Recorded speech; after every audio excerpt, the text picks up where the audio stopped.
Welcome to the 2020 ACTEP annual convening. I'm Janice Perry, and I'm president of ACTEP, the Association of California Community College Teacher Education Programs, and I'm a professor of counseling and teacher education at Santiago Canyon College. On behalf of our board of directors, I welcome you all here today, and as educational leaders, right now we are encouraged to grasp the urgency of the current inflection, justice and equity, and transform our educational system. Education is a microcosm of our society, and what happens in our classrooms, and in our students' future classrooms has a major influence on who our country's people can become and what opportunities they will have. Being an anti-racist educator means moving beyond simple talk and allyship to conspiratorial action to disrupt the norm and require a paradigm shift in our education system. And the way we start that is by the way we train our future teachers. The dialogues and the actions today will be challenging, but are needed if we truly want to move forward in an equitable and socially just society, elevating our Black and Indigenous people and people of color's communities. Today's convening is bold in the way that our topics purport the need to change ourselves, as well as change what happens in teacher education toward the greater good. So thank you for your participation in our ACTEP annual convening and conference. I want to talk a little bit about the operations for the day. We have a powerful lineup of presenters, and each presentation has its own Zoom link, which you were sent in an agenda by mail. Please keep that handy and maybe in a side panel or open somewhere on your screen so that you can easily move from session to session by accessing those hyperlinks. We encourage you for your best viewing experience to participate in each session in speaker's view, keeping your cameras off and yourself muted for the time being, so that everyone can focus on the presenter and their material. Each presenter will let you know if they want to have it in a different mode in their particular breakout. There's going to be a question and answer at the end of each session, and the moderator, one of our wonderful board members, will take your questions through the chat function and present those to the presenter for answers and responses.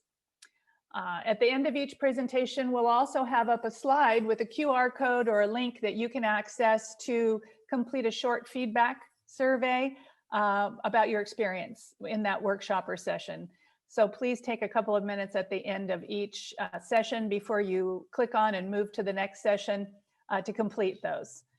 It really helps inform us for what you're interested in for next year or next time, or things that we should be looking at this year. So lastly, today's presentations will be recorded and available on the ACTEP website at actep.org.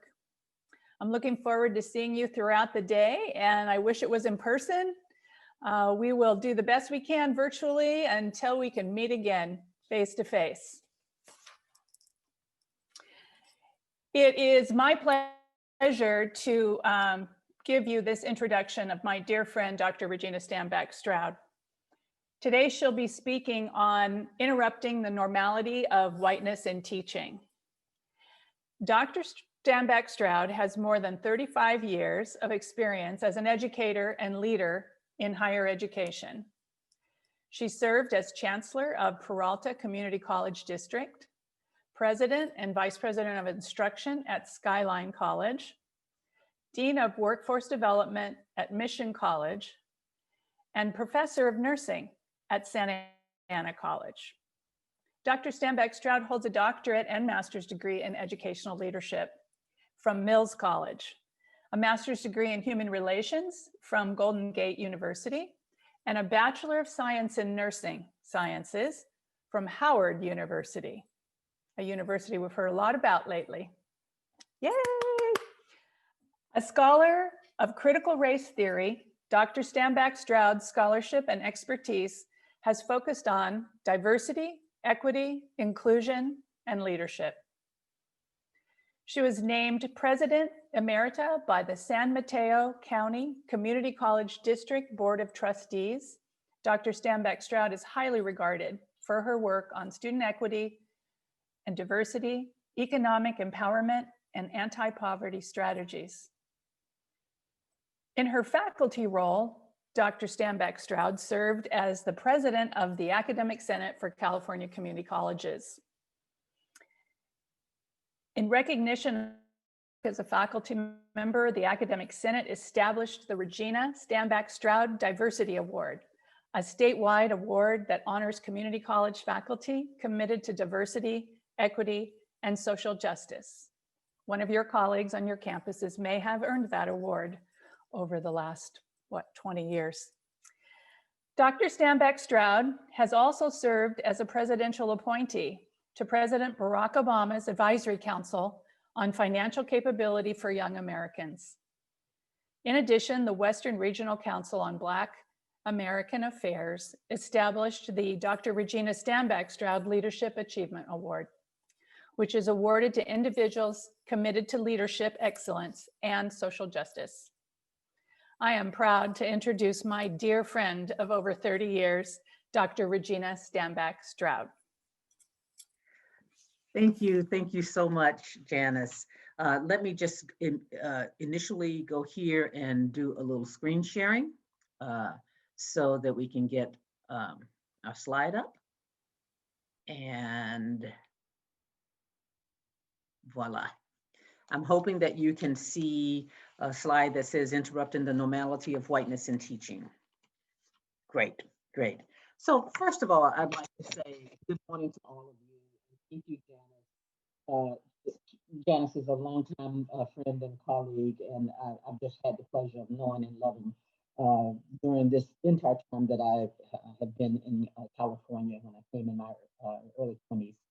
And I also want to thank the Association for California Community College Teacher Education Program members here for giving me the honor and the privilege of being able to address you today. I recognize you as being dedicated to not only establishing sustainable quality teacher education in the colleges and universities, but also of having a vision for increasing the diversity of the people who dedicate their life's work to teaching. And you're trying to do that in a culture of white supremacy, along with several layers of racism, including personal, institutional, structural, social, historical, political racism. Now, I want to give you a moment here. It's early yet. The shock of having to start off the speech with white supremacy might be a bit early for you. The coffee may not have kicked in. So I just want to give you a little moment. Regina, may I interrupt? Your sound is not coming across well, so maybe you could adjust something. I'm sorry about that. Okay, how about now? Good. All right. So I was at the point of saying that, excuse me one second. I was at the point of saying that you're trying to do this, you're trying to diversify in the context of a culture of white supremacy. And so it takes us a moment to kind of understand the starkness of that, but that's actually the reality of it. So we are at a time of awakening of a racial consciousness, but we're also confronting the brutal facts of who we are as a nation. And we're living in a time, in a place where actions and speech from the highest office in the land openly demonstrates racial bigoted perspectives. It refuses to denounce white supremacy, advocates inhumane policies that exacerbate or create human misery, particularly for people of color, and signals permission for the ugly racist underbelly of the nation to not only be exposed, but to take center stage in defining who we are as a nation. So we know that long before there was a health pandemic, there existed another pandemic, pandemic of racism, pandemic of violence and brutality and destruction of Black bodies and Black and brown lives under the color of authority and the sanction of law. And it didn't stop, that pandemic, it didn't stop at the doors of the academy. Indeed, it is maintained and perpetuated by the very existence, the purpose, and the impact of our academy. And unless we are intentionally working to deconstruct racist systems, as Dr. Kennedy put, specifically being anti-racist, not just not a racist, but anti-racist, such that we create spaces where inequity cannot thrive. Unless we do that and get the kinds of outcomes and experiences that cannot be predicted by race, then we are a part of creating it. We are part of maintaining it. We are part of perpetuating it. Regina, I'm sorry to interrupt again, Yes. but your sound is really going in and out. So just Oh, I think when you're close, I know you're frustrating. It's when you're closer to the mic, maybe it. yes. better. Okay. So I'm going to speak as Dr. Ijeoma Oluo says, you cannot have a nation that is founded on genocide or a nation of people and built on the chattel enslavement of a group of people and think that it's not about race. As long as this nation exists, it is about race and structures in place to explicitly benefit some people, to benefit white people, and maintain a social order that sees to that benefit in multiple domains. So we as a world watched, for an example, as Mr. George Floyd lay dying under the color of authority with a knee on his neck for 8 minutes and 46 seconds, an eternity if you're trying to breathe. 3 seconds is an eternity if you're trying to breathe. And we watched that video and we listened to the transcripts as they invoke a kind of insoluble anguish that reminds us that long before we had this pandemic, we had this problem. Long before the pandemic that's taken more than 250,000 lives, we have this problem that's taken hundreds of thousands of lives still.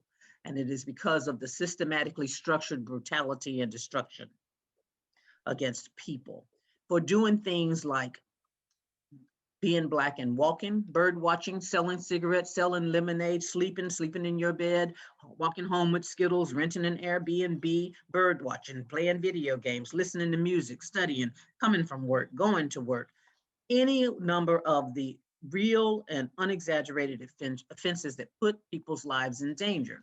But that's not new news either, because our systems are interconnected, and they prop each other up so that the employment system ensures drastic disparities in income, and that creates disparities in housing. That creates disparities in access to quality education, because education is related to the property taxes of those communities. And that creates unsuccessful educational experiences. And that creates connections to the criminal justice system and unemployment. And that creates disproportionate incarceration that either destroys people or kills people. And yes, education as an institution is a willing and explicit cog in that structure. And how are we responding?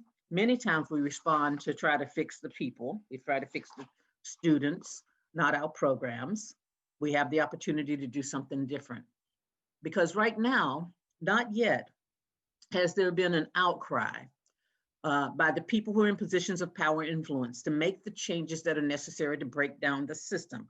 There's some tinkering around the edges that allow us to change this, implement this program, try to have this strategy, do this new thing, promote this new pedagogy. So there are some things that we do, but consistently over and over again, we get some of the same results, and we can predict those results by race. And so unless you explicitly believe that there's something inherently inferior with regard to the people that are getting those results, that quote unquote gap, then you have to recognize it as a mechanism or a manifestation of structural racism.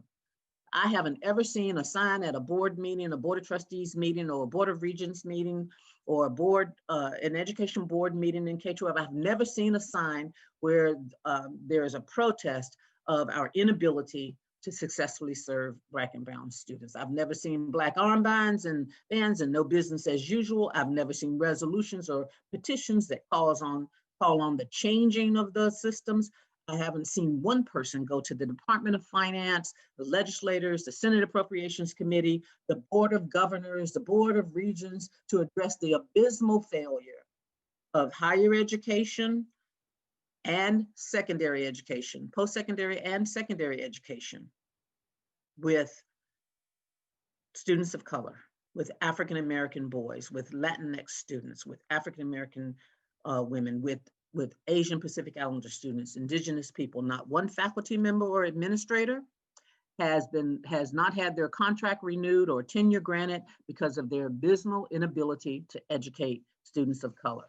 Not one person has been denied tenure, not because of their inability to educate students of color. And in fact, despite all of that abysmal failure of teachers to successfully teach students of color such that one gets the outcomes that can be predicted by race, we do the same things over and over and over again. We take the curriculum to the curriculum committee, is typically the same curriculum. We hire predominantly white faculty and teachers in our programs, the faculty that prepare the teachers and the teachers that go into the system. We have educational policies that not only are grounded in equity, or not grounded in equity, but they're blatantly racist in their structure, their impact, and their design. And the numbers don't alarm us because we keep on doing the same thing. So I'm not quite sure what numbers have to get to in order to alarm us. But that is because of the normality and the banality of racism. Is one of the critical tenets of critical race theory, which is the permanence of racism. Not normal as in good normal, but normal, knowing that it's there, as Kimberly Crenshaw asserts in her tenets of critical race theory.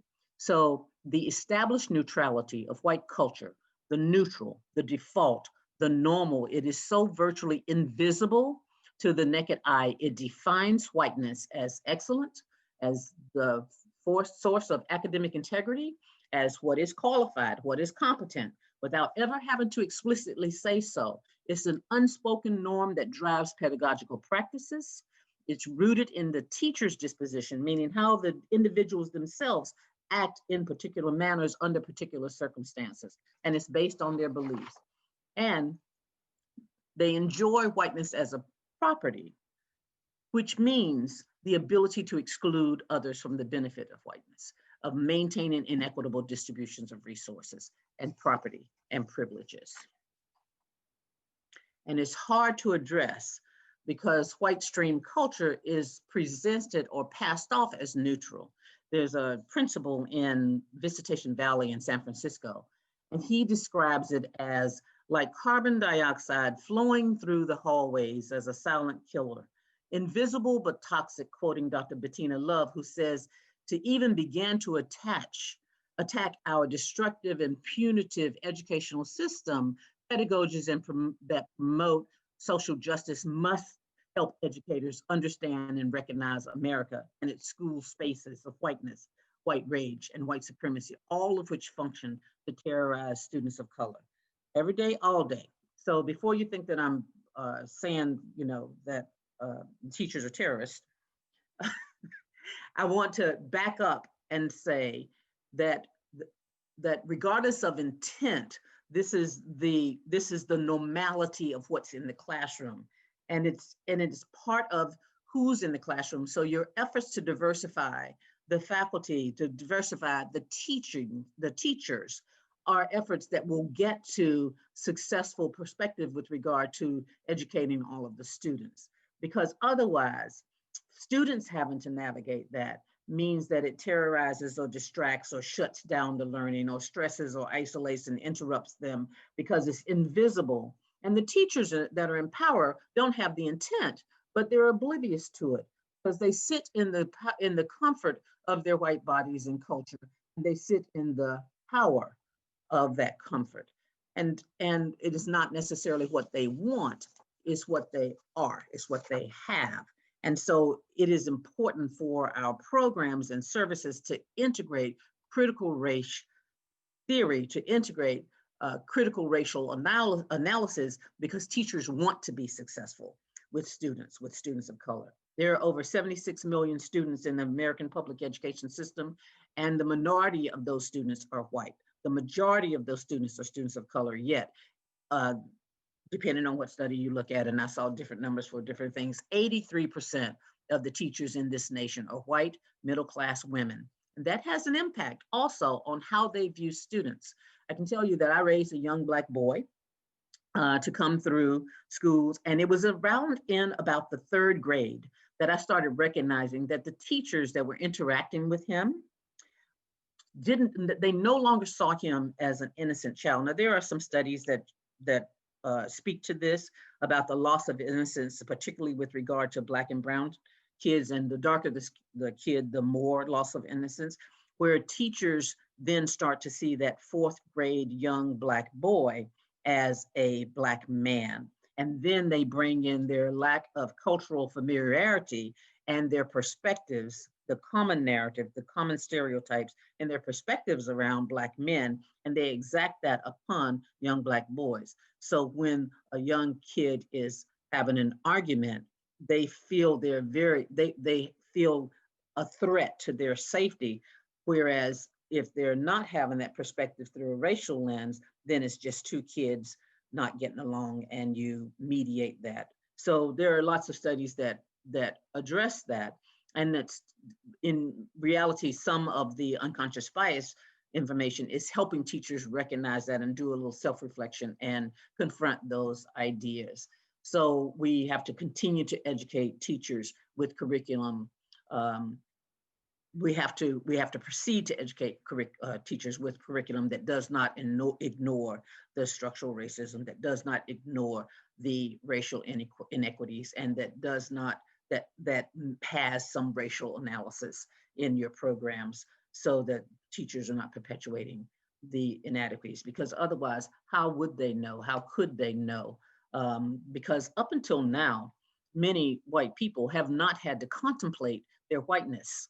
And particularly the teachers, they have not had to contemplate it. In other words, white race was something for others, and white was only established as the norm or the social construction, so that you understand the orientation of the hierarchy. That once you identify whiteness at the pinnacle of the hierarchy, then you didn't have to consider whiteness anymore. Everything else around race was for others. And so we're at a point where we're starting to contemplate that, and teachers are starting to recognize their white identity and what that means, and what they need to do with regard to that in order to be successful.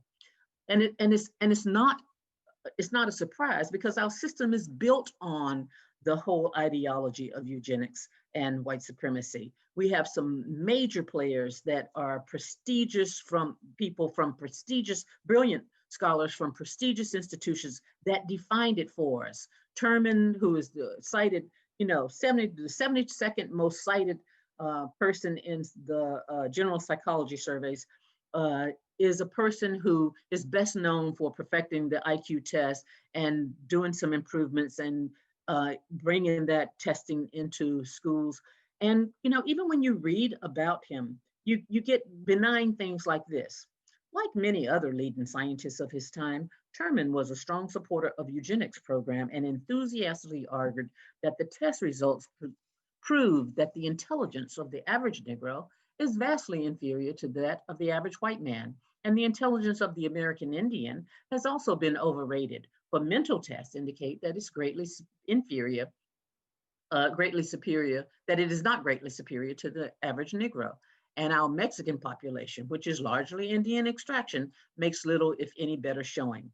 That is in the contemporary literature today, and it's framed so that, not too bad, eugenics. This is the pseudoscience that justified the extermination of millions of people, that justified the enslavement of millions of people, that justified the forced sterilization. And don't be fooled. That forced sterilization is not in our ancient history in the US when we didn't know any better. I have colleagues and friends who are my age right now that thought they were having appendectomies, and their parents thought they were having appendectomies, and they were sterilized. So that is very real to us. So then Terman kind of started that for us. Conant was a man that came along, and he led Harvard University, and he wanted to have an egalitarian society. He wanted egalitarian for whites, though, meaning a classless society, and he needed some help to do that. And so Chaucer, who was one of his interns, said, look, this intelligence testing is something that would work. And so that was used in order to determine who gets into the universities. And it was used to test over 300,000 people in the armed services, established the educational testing system, And then lo and behold, along comes Carl Brigham, who perfects the SAT. He's the father of SAT because he, also a member of the Eugenics Society, said that all of this racial mixing would accelerate the rate of decline in America. And so as a member of the Eugenics Society, really pushed out this testing. And that is something that we use right now in education to determine who has access to education, to determine people's futures. So it's a hard history that we're built upon.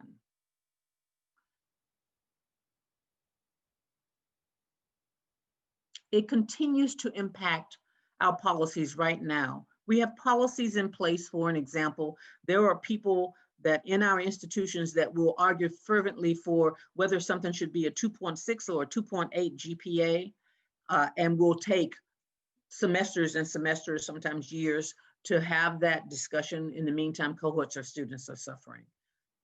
There are policies right now that you have for, I don't know, anything from scholarships to access to certain resources in the institution that are based on GPA. And all of that underlines or is girded by a foundation of white supremacy. And I don't even need to start to talk to you about the impact that the standardized testing and the industry of testing has had on the lives of students in K-12, on the lives of the teachers that want to teach in a different way, and on the programs that you serve that prepare those teachers. The result is that we end up with our schools supporting the school to prison pipeline and steering students of color, particularly out of school, into prison. Because we're aware of the double standard of justice for whites and Blacks and brown people in this nation. And the students experience that same double standard in the microcosms of their school experiences. They don't enjoy those tangible benefits of whiteness like innocence and righteousness. They suffer disproportionate exclusionary disciplines. Girls end up being criminalized for minor infractions like hair or dress or attitude. She sucked her teeth. She was defiant. She was fighting. She didn't give you due deference enough. She deviated from the social norms of white femininity. She was loud and obnoxious. She was aggressive and defiant. That behavior is criminalized, often minor offenses. They go to schools where you may have a school resource officer, which is a euphemism for police or security or guards, but not have a school counselor. They enter schools in which the safety, the narrative of safety and the norm of safety is identified as the need, which is part of the white streaming of the educational system, because they're entering through things like metal detectors or different types of surveillance. So in other words, we impute, as Frederick Douglass says, we impute that crime to color. And they undergo the surveillance of their bodies on a regular basis. And that's under this master narrative of a deficit. They're poor, they come from cultures that don't respect education. They don't value education. Their parents are not educated. They are not white. In other words, they don't have whiteness as a property. And we miss the opportunity to not look at the students and the deficits and to look at ourselves. What is it about our practices, processes, and procedures? What is it about our curriculum, our pedagogy? What is it about our structures, our processes that create these results? And we ignore the impact that our results have on students. And we say, well, if they just had a little bit more grit, or if they just had a little bit more resilience, or if they had the mindset and determination, if they were dedicated, if they had the motivation. And then on top of that, we say, well, we treat all of our students alike because I don't see color. So the consequence is you end up with the kinds of results that we get. And we process through that our minds, you know, the ways in which we see students. So I can tell you that I remember when my son was growing up, I had a little bit of angst because I was worried about him going out.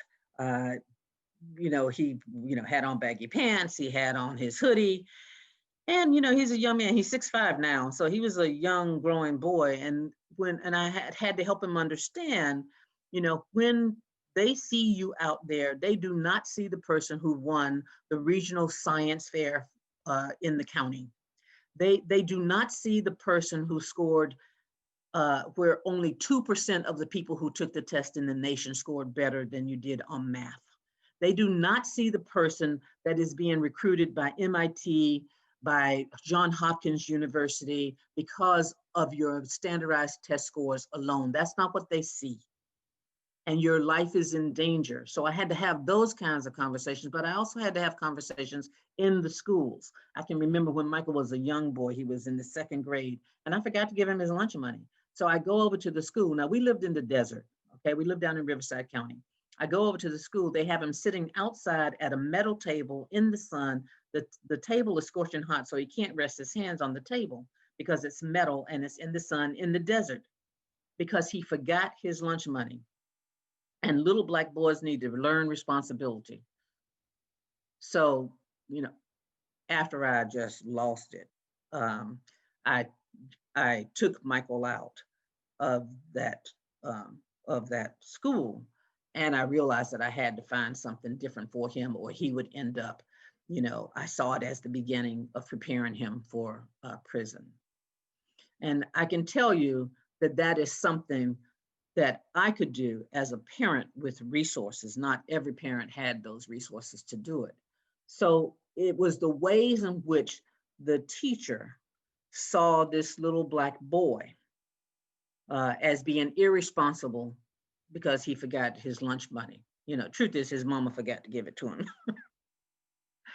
So there are lots of different tools that we use in order to perpetuate that. And some of the tools that teachers use are their emotional tools. They're, guilty, or aren't we in a post-racial society, or this is, personal, not political. It's out of my control. I just try to teach my class.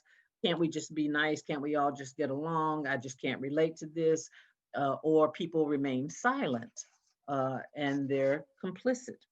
So as educators, as people who are the architects of programs that prepare teachers, you have quite a bit of work to do. Many of the efforts to dismantle white normativity through anti-racist education consistently encounters various forms of intractable resistance, even in the most progressive academic settings. My colleague Haig writes of that. He's from the School of Theology at Boston University. And so one of the things we have to do is make sure that we're moving at the pace of the people who want and need for the inequity to be addressed, not the people who have no interest in it or who will fight tooth and nail for it to be addressed. You make sure that you have principles of equity that you're willing to subscribe to. So for an example, I am willing to confront inequity head on.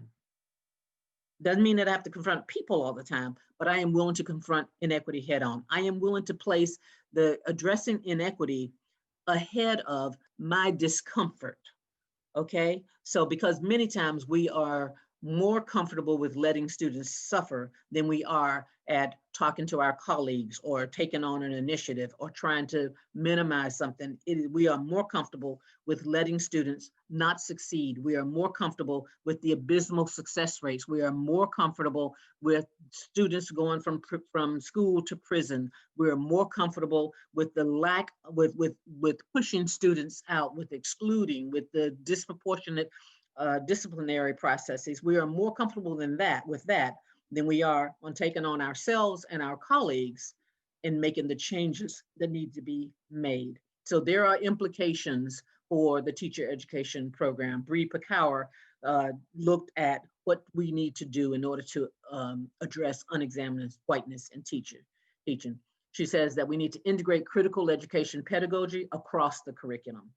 You need to diversify the faculty in the prep programs and the pre-service teachers that are studying and the teachers that then are hired. So that means in the programs that prepare the students who are being prepared, and then ultimately the teachers who are hired. You need to get other minds, ideas, eyes, and ears involved in the preparation of the curriculum and the planning. And we are very, very, very collaborative in our academies. We reach out across departments and disciplines on a regular basis on lots of things. This is an opportunity in order to incorporate some critical racial analysis in the programs. Reach out to the ethnic studies faculty, for an example. Reach out to other faculty who are doing good work with regard to addressing inequities in outcomes, whether it's in science and math or whatever it may be. Reach out and collaborate with your colleagues. Get other eyes and ears involved. Look to organizations. Look to the very communities that we need to know how to serve. Look to the parents. Look to the community members. Look to different people that can add and enrich our discussions and our perspectives. Maximize the student teaching placement where students get an opportunity to learn about communities and cultures that are different than theirs.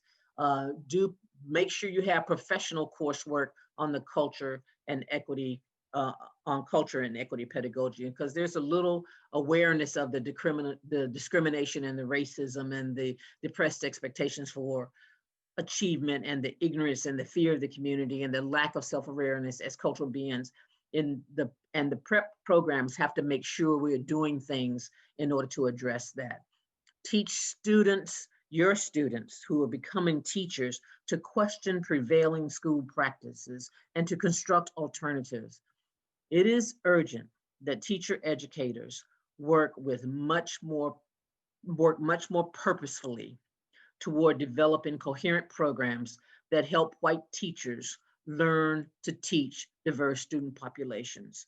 Make yourselves and the people you are training smarter. Cultivate your own racial literacy. Do some self-reflection of your own positionality in the classroom as well as their positionality in the classroom.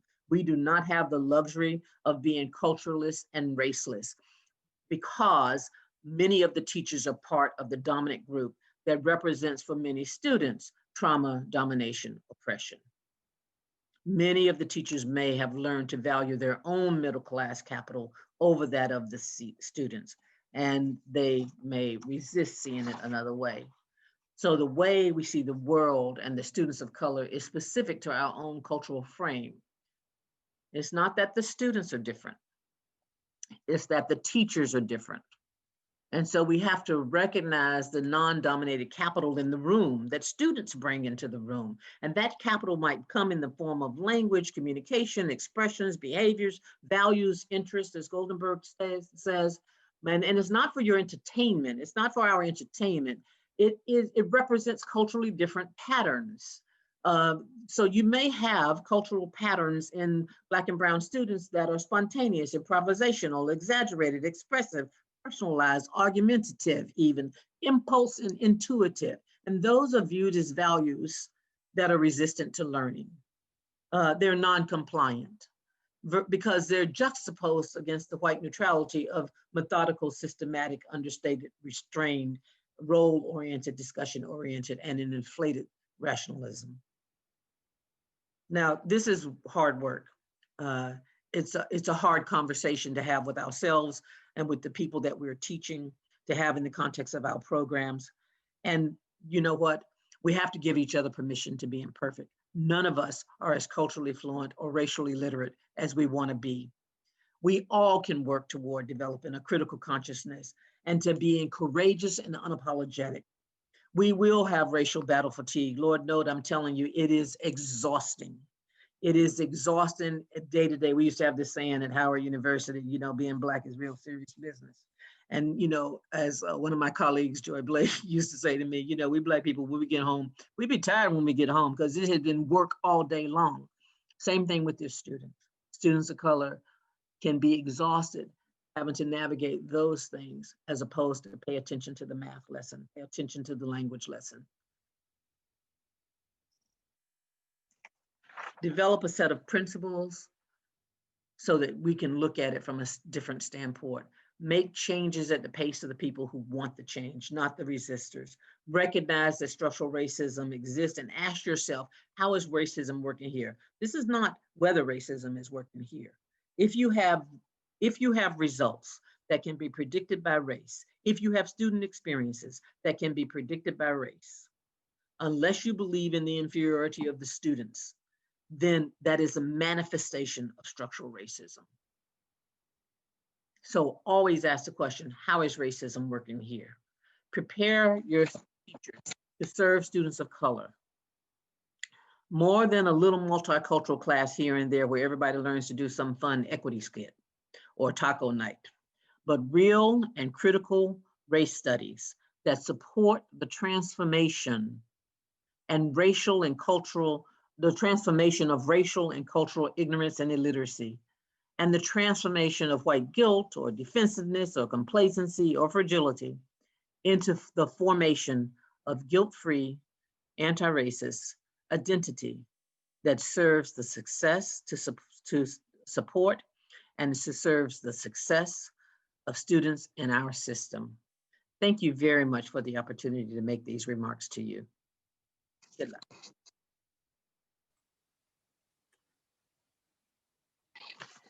Thank you, Dr. Strandbach-Stroud. We really appreciate you being with us today. We do have a couple of questions from the audience that we'd like you to answer. One of the first questions that popped up was, do you recruit faculty of color in different ways? If so, what are those ways? Yes, thank you. So that is actually a very good question. You have to work with your human resources offices so they can think of different strategies. So for an example, you've heard a lot particularly during this election, about the role of the Divine Nine, which is the African-American fraternity and sororities in many of the institutions. So whenever I put out an announcement, I ask that the announcement, the specific recruiting, go to members of Delta Sigma Theta, well, Delta, I'm a Delta, go to Delta Sigma Theta, Alpha Kappa Alpha, Zeta Phi Beta, or Omega Psi Phi, Kappa Alpha Psi, Alpha, all of those different types of Divine Nine that are part of the Panhellenic. Figure out where the community is. So for an example, many communities get their news from the announcements in church, right? So many communities are connected to community centers, community-based organizations. So you have to think differently than advertising in the Chronicle of Higher Education. But this is what I also want to say. Look at your practices and processes and question those practices and processes. We have a pseudoscience that's used in human resources where we do things and rank people and give them numbers, and you have a committee that sits around and says, well, I gave them a 9 on this. Well, I gave them a 3 because they said this in their cover letter. It's pseudoscience. Have some real iterative conversations about who can add to your program and who can be good faculty. And then the other thing is that you err on the side of inclusion. One of the things I commonly say is, if you want to figure out how to hire more faculty of color, hire the ones that come to you.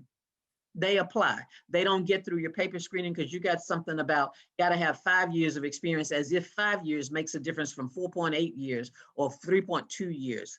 Yeah, or we have these added quote unquote qualifications, because that's the establishment of excellence and integrity and competence. That means that it's virtually impossible for people of color to get through those screening processes. So look at your processes. How are the ones that get to you? Absolutely. Absolutely. Thank you.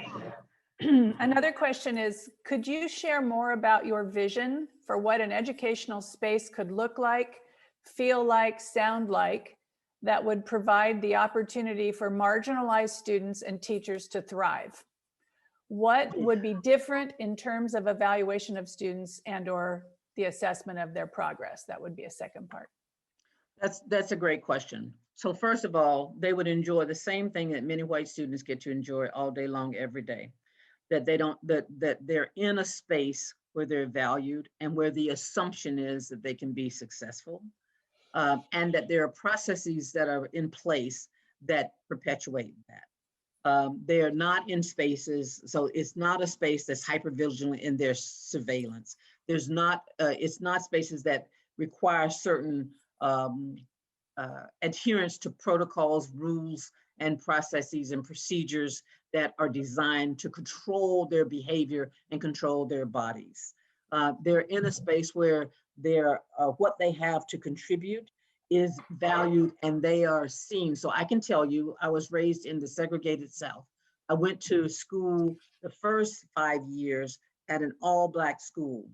I didn't know it at that time. I didn't have the language, but Bell Hooks helped me understand that the reason I was able to thrive, to feel normal and accepted, and to know that my mother didn't have to worry about the safety and well-being of her child because Miss Clark was there, Miss Olivia was there, Miss Parrish was there, etc. And that they were teaching us with a messianic zeal, that they recognized that this child's going to be somebody and their job was to get them to be somebody. That's not necessarily the experience our students have. And that changed drastically when they decided to integrate the schools, and then they bused me to Clyde Irwin School, and they didn't want to do too much integration. So they just bused one child per family. And I was the child that was chosen. So I was sent to the white school. Immediately that changed.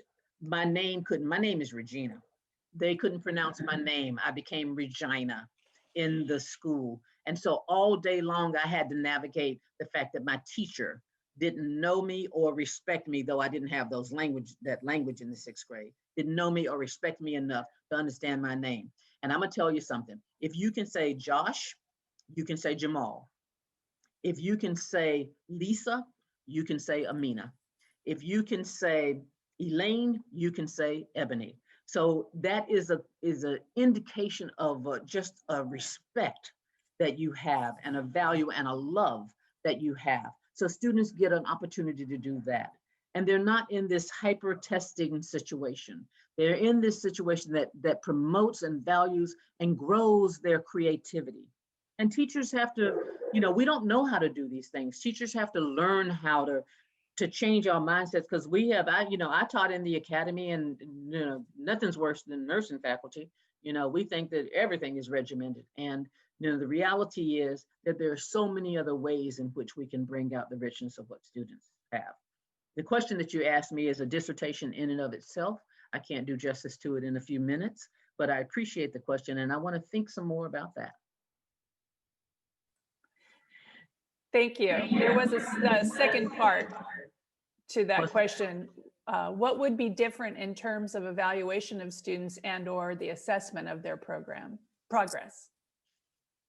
Yeah, so that is something that I think that we as academicians have to try to figure out. I know that it wouldn't necessarily be always testing.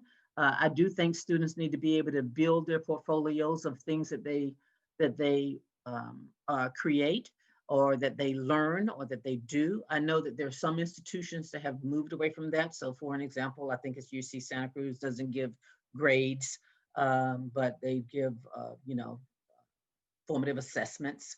And I don't know if that's, good or bad. It's just that we don't know how to think in education beyond what I call the false meritocracy of testing. We don't know how to think about it.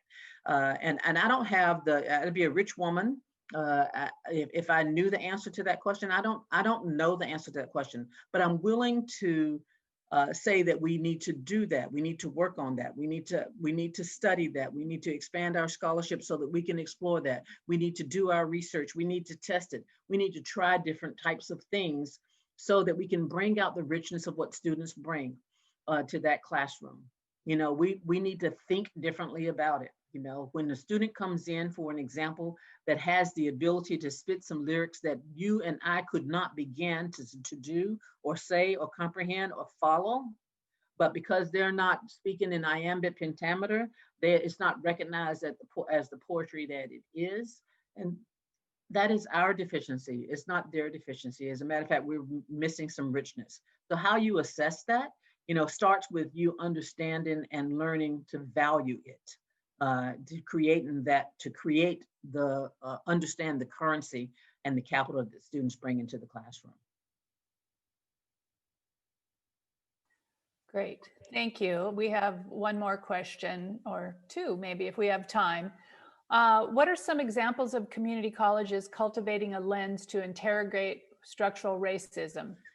And how has that work supported all teacher candidates, but especially teacher candidates of color on those community college campuses? Lots of questions from your experience in Yeah, leadership. yeah. So I know that there are colleges that are trying to do some different things, and that they're looking at it from the standpoint they're trying to figure out how to ground their guided pathways work in with equity. They're looking at the professional development so that they ground their leadership and through so that you have leadership through an equity lens. They're looking at the cultures of their institution and the climates of their institutions and developing different things. I don't know that we have figured out the answer. And I don't know that there's any one college that is doing something with specific to teacher education preparation.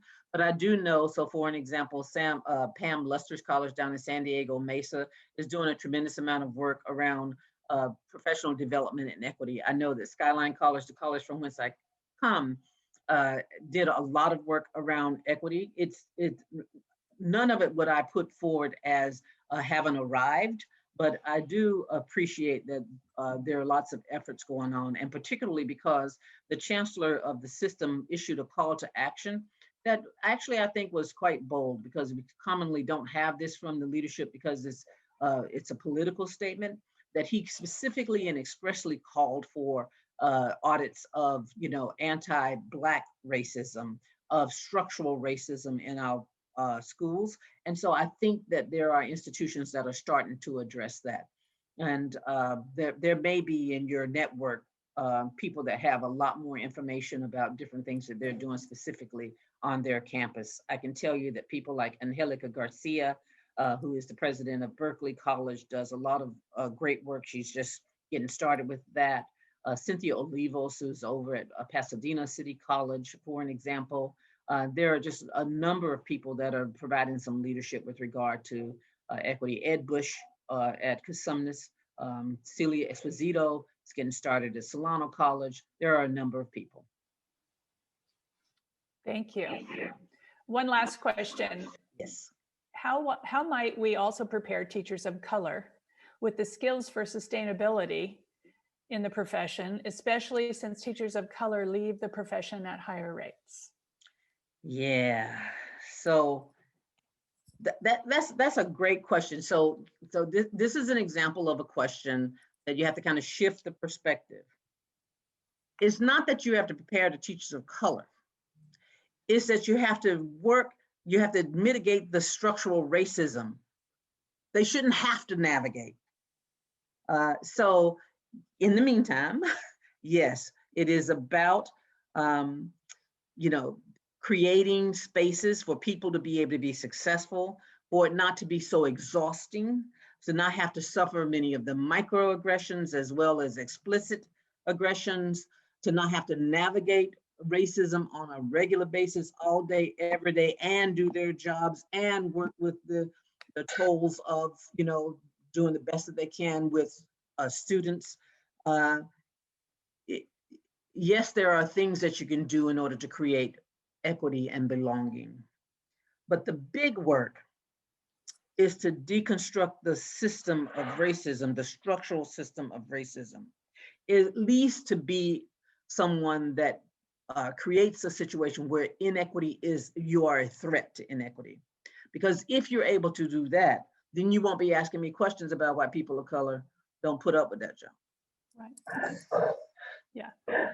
Great, thank you. Real quick, can you repeat the name of the professor that you mentioned from San Francisco? Oh, this was a principal who was at San Francisco in Visitation Valley that was talking about whiteness as carbon dioxide through the hallways. His name is Joe Truss, Truss. Great, all right. Well, thank you so much, Dr. Stanback Stroud. It's been a privilege for us to hear from you today, and we hope and wish you the best in your future pursuits.